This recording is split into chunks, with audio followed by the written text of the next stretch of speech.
میں نے شروع میں تعارف کرایا نا جی کربلا میں علی کے بیٹے علی کی اولاد ہی ماری گئی. اللہ اکبر. جب بھی روایات میں ملتا ہے محرم کا چاند نظر آتا تھا یہ تیرے ہر امام کے چہرے پر دکھوں کے آثار نظر آتے ہیں. محلے بنو ہاشم کے لوگ کہتے ہیں ہمیں 11 مہینوں کا چاند دیکھنے کی ضرورت ہوتی تھی لیکن محرم کا چاند دیکھنے کی ضرورت نہ ہوتی. کیوں؟ وہ کہتے ہیں جب محلے بنو ہاشم سے رونے کی آوازیں بلند ہوتے ہیں ہم سمجھ جاتے فلک آسمان کے محرم کا چاند نظر آ گیا ہے. اللہ آپ کے دل سے وہ قبول فرمائے. جب بھی محرم کا چاند نظر آتا ہر امام کے چہرے پر دکھ کے آثار. خصوصاً 8ویں امام کے بارے میں ملتا ہے لم یرا ضاحکا. جب بھی محرم کا چاند نظر آتا امام کے چہرے پر خوشی کی سترے ختم ہو جاتی تھی. ہر وقت امام روتے ہوئے نظر آتے تھے. صبح شام دن رات امام کی آنکھوں میں آنسو جاری ہوتے.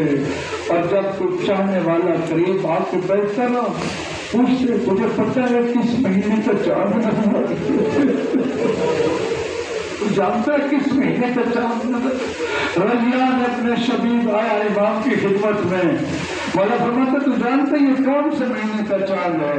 مولا محرم کا. مولا فرماتے میں رضا تجھے ایک بات کہتا ہوں. اللہ اکبر. مولا رضا کی بات اس شخص کے لیے ہے آپ کے لیے اور میرے لیے ہے. مولا فرماتا ہے ریان ابن شبیب ان کنت باقی الشیء اگر دنیا کے دکھ تجھے ہر طرف سے گھیر لے تو دنیا کی مصیبتوں میں گھیر جائے ہر طرف سے تکلیف ہوں اور تیرا رونے کا دل کرے نا تو دنیا کے دکھوں پر نہ رونا. اگر تیری آنکھیں تیرا سہارا دیں سب کے لیے حسین میرے دادے حسین کے غم میں رونا. کہتے مولا کیا وجہ ہے سارے دکھ چھوڑ کر حسین کو رویا جائے. اگلے لفظ میں کیسے کروں گا؟ مولا فرماتے تجھے کیا بتاؤں انہ ذبح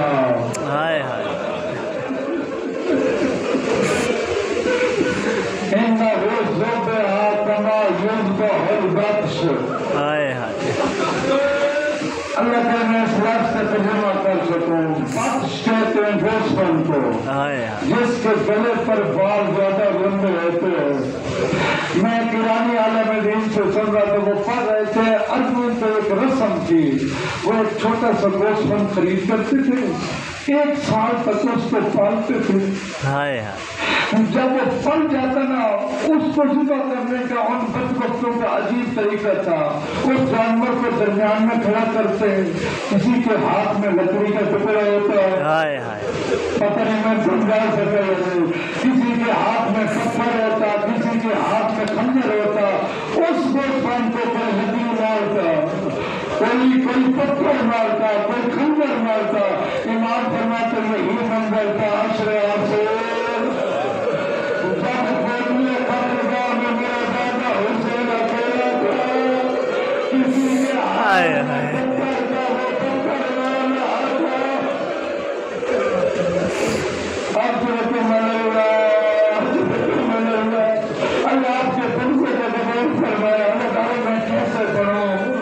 دنیا نے نہیں پہچانا حسین ابن علی کو.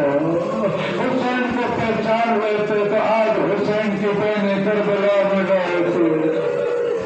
آج میں تمہیں دل کرتا ہے وہ ذرا منظر بیان کر تو مسجد نبوی کا. میں ہر سال یہ روایت پڑھتا ہوں ہر سال یہ دکھ پڑھتا ہوں اور دل کرتا یہ دکھ سناؤں. مسجد نبوی ہے پیغمبر منبر پہ تشریف فرمائے. اللہ اکبر. پیغمبر حدیث سے سنا رہے ہیں سامنے اصحاب کا مجمع ہے. اچانک مسجد کا دروازہ کھلا اور دروازے سے حسین مسجد میں داخل ہوئے. یہ جو دروازہ کھلا نا یہ مین گیٹ نہیں تھا. اللہ کا میں سمجھا سکوں، مین دروازے سے نہیں، حسین کے گھر کا دروازہ کھلتے دوستوں کو لگو۔ حسین کا چھوٹا سا سامنے 4 سال یا 5 سال کی عمر ہے، حسین ایسے دوڑتے آ رہے ہیں، اچانک دامن الجھ گیا اور حسین زمین پر گر گئے۔ میں نے پڑھ لیا، آپ نے سن لیا، حسین کا گرنا تھا نبی سے خطبہ چھوڑ گیا۔ اللہ کے نبی منبر سے نیچے اترے، اس طرف دوڑتے جاؤ، حسین گرے ہوئے تھے۔ حضرتارو آئے حسین کے قریب ایسے بیٹھ گئے جیسے نمازی تشہد کی حالت میں بیٹھ گئے، بڑے پیار سے حسین کو اٹھایا، بڑے پیار سے حسین کو سینے سے لگایا، پیغمبر کی آنکھوں سے آنسو جاری ہوئے۔ میں کہوں گا اللہ کا نبی آج تو برداشت نہیں کر سکا، آج تو برداشت نہیں کر سکا، صرف حسین کا دامن الجھا ہے، حسین زخمی بھی نہیں ہوا ہے، حسین کو چوٹ بھی نہیں لگی ہے، نہیں برداشت کر سکے۔ آزاد عصر عائشہ، حضرت اللہ حسین کو اٹھایا، پیغمبر اکرم نے سینے سے لگایا، ایسے سینے سے لگا کے نا عجیب ایسے حسین کو سینے سے لگا کے ایسا ایسا منبر پر آ کر بیٹھے۔ ایک مرتبہ حسین کا رخ مجمع کی طرف کیا، فرماتے ہیں امر پورے اس کو پہچانو، ہاں حسین یہ میرا حسین ہے، اس کو پہچانو یہ میرا حسین ہے، اس کی قدر کرنا۔ اللہ اکبر۔ پھر ایک مرتبہ پیغمبر نے حسین کا رخ اپنی طرف کیا، ایک جملہ کہا، فرمایا فتح کا جد سزا حسین۔ کروں ترجمہ، حسین تیرا نانا تیرے پر قربان ہے۔ حضرت حسین تیرا نانا آپ پر قربان ہو جائے۔ مل کے پوچھ لیتے ہیں اللہ کے نبی، جو آپ کہہ رہے ہیں میں قربان ہو جاؤں، یہ آپ بچہ سمجھ کے تسلی دے رہے ہیں یا وعدہ کر رہے ہیں؟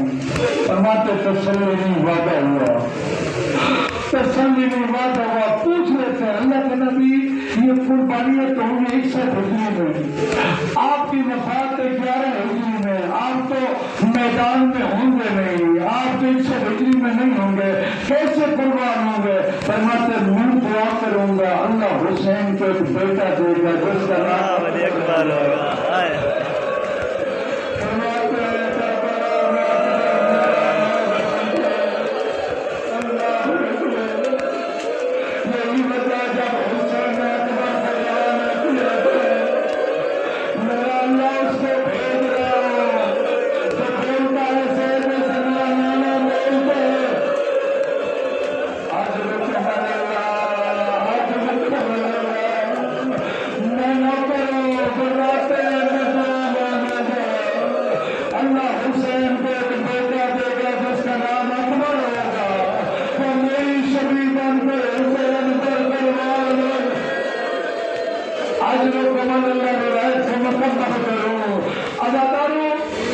اسی محفل میں بیٹھے تھے علی مرتضیٰ کھڑے ہوئے پیغمبر کے قریب ہے، یا رسول اللہ ایک دفعہ میرا حسین مجھے دے دیجیے۔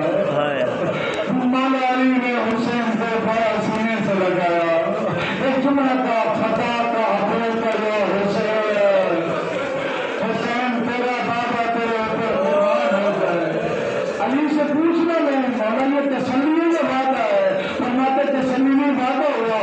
یا علی آپ کیسے قربان ہوں گے؟ آپ تو 40 ہجری میں شہید ہو جائیں گے، 61 ہجری میں نہیں ہوں گے۔ فرماتے میں دعا مانگوں گا اللہ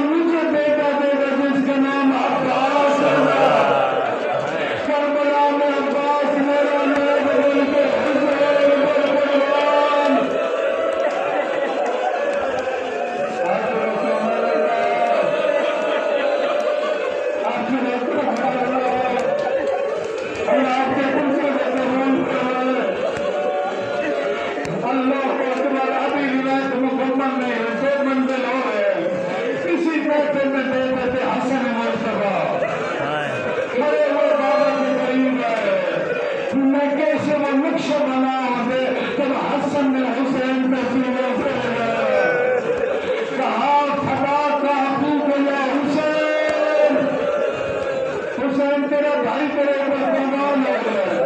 مولا کیسے قربان ہوں گے؟ فرماتے میں دعا مانگوں گا اللہ مجھے بیٹا دے گا جس کا نام قاسم ہوگا. شہادت سے پہلے تعمیر مانگوں گا.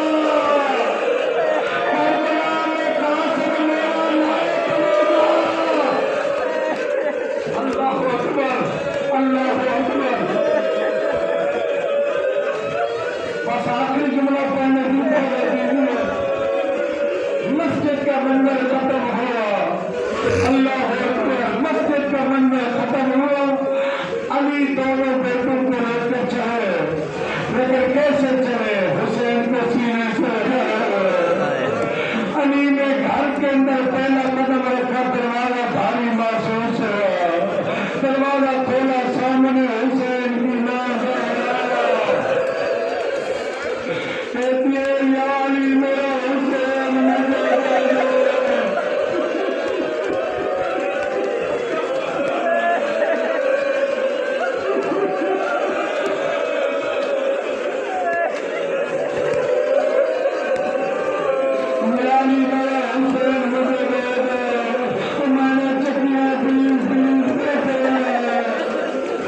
حسین کو جناب سید ہزارہ نے اٹھایا اپنے سینے سے لگایا.